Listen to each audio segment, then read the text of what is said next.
গণেশকে সিদ্ধিদাতা বলা হয় কারণ তিনি সিদ্ধি প্রদানকারী। সিদ্ধি শব্দের অর্থ হলো সাফল্য বা কার্যসিদ্ধি।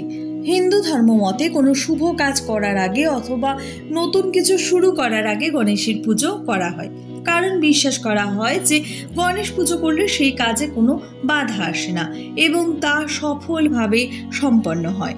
গণেশের এই সিদ্ধিদাতা হওয়ার পেছনে বেশ কিছু পৌরাণিক কাহিনী রয়েছে, যার মধ্যে দুটি প্রবল প্রচলিত। প্রথমত, একবার দেবতাদের মধ্যে একটি প্রতিযোগিতা অনুষ্ঠিত হয়েছিল। শর্ত ছিল যিনি বাকি সকলের আগে পুরো পৃথিবী প্রদক্ষিণ করে ফিরে আসতে পারবেন তিনি শ্রেষ্ঠ দেব হিসেবে বিবেচিত হবেন। এরপরে দেবতারা তাদের নিজ নিজ বাহনে চড়ে পৃথিবী প্রদক্ষিণ শুরু করলেন। এমনকি কার্তিকও তার ময়ূরের পিঠে চড়ে দ্রুত বেগে বেরিয়ে পড়লেন। অন্য দেবতারা যখন নিজেদের গতি নিয়ে গর্বিত, তখন গণেশ নিজের বাহন ইঁদুরে চড়ে তার পিতামাতা অর্থাৎ শিব ও পার্বতীকে প্রদক্ষিণ করে বললেন, আমার কাছে আপনারা সম্পূর্ণ পৃথিবীর সমান, তাই আপনাদের প্রদক্ষিণ করাই পৃথিবীর প্রদক্ষিণ করার সমতুল্য। গণেশের বুদ্ধি ও প্রজ্ঞায় দেবতারা অত্যন্ত খুশি হলেন এবং তাকে শ্রেষ্ঠত্বের সম্মান দিলেন। সেই থেকে গণেশকে বিঘ্নহর্তা বা সব বাধার বিনাশকারী এবং সিদ্ধিদাতা বা সাফল্য প্রদানকারী হিসেবে পুজো করা হয়। পৌরাণিক কাহিনী অনুসারে দ্বিতীয় কাহিনী, একবার দেবদেবীরা জ্ঞান এবং প্রজ্ঞার দেবী সরস্বতীর কাছে তার জ্ঞানের উৎস সম্পর্কে জানতে চাইলেন।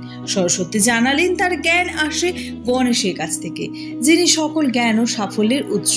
তিনি আরও বলেন, গণেশের আশীর্বাদ ছাড়া কোনো জ্ঞান বা কাজ সফল হতে পারে না। এই ঘটনার পর থেকে গণেশকে সিদ্ধিদাতা হিসেবে পুজো করা হয়।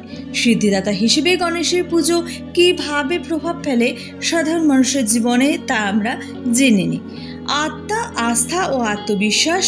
যে কোনো নতুন কাজ, যেমন ব্যবসা শুরু করা, নতুন বাড়িতে প্রবেশ বা কোনো পরীক্ষা প্রস্তুতি শুরু করার আগে গণেশ পুজো করলে মানুষের মনে এক ধরনের আত্মবিশ্বাস ও ইতিবাচক মানসিকতা তৈরি হয়। এটি বিশ্বাস ও মানসিক দৃঢ়তা বাড়াতে সাহায্য করে। বাধা দূরীকরণ। বিঘ্নহর্তা হিসেবে গণেশকে স্মরণ করলে মানুষের মনে হয় যে তাদের সামনে আসা সব বাধা দূর হবে। এটি মানসিক শান্তি ও স্থিরতা দেয়, যা কঠিন পরিস্থিতিতে সঠিক সিদ্ধান্ত দিতে সাহায্য করে। সাফল্যের প্রতীক। গণেশকে সিদ্ধিদাতা হিসেবে পুজো করে মনে করিয়ে দেয় যে কেবল কঠোর পরিশ্রমই যথেষ্ট নয়, এর সঙ্গে প্রজ্ঞা ও বুদ্ধিরও সমান গুরুত্বপূর্ণ। তার পুজো শেখায় বুদ্ধি দিয়ে কাজ করলে সাফল্য অর্জন সহজ হয়। সামাজিক ও সাংস্কৃতিক গুরুত্ব। গণেশ চতুর্থীর সময় বা অন্য যে কোনো শুভ কাজে গণেশকে প্রথম পুজো করার রীতি সামাজিক বন্ধন দৃঢ় করে এবং একটি ঐক্যবদ্ধ সংস্কৃতির জন্ম দেয়। এটি ধর্মীয় ও সামাজিক জীবনে ইতিবাচক প্রভাব ফেলে।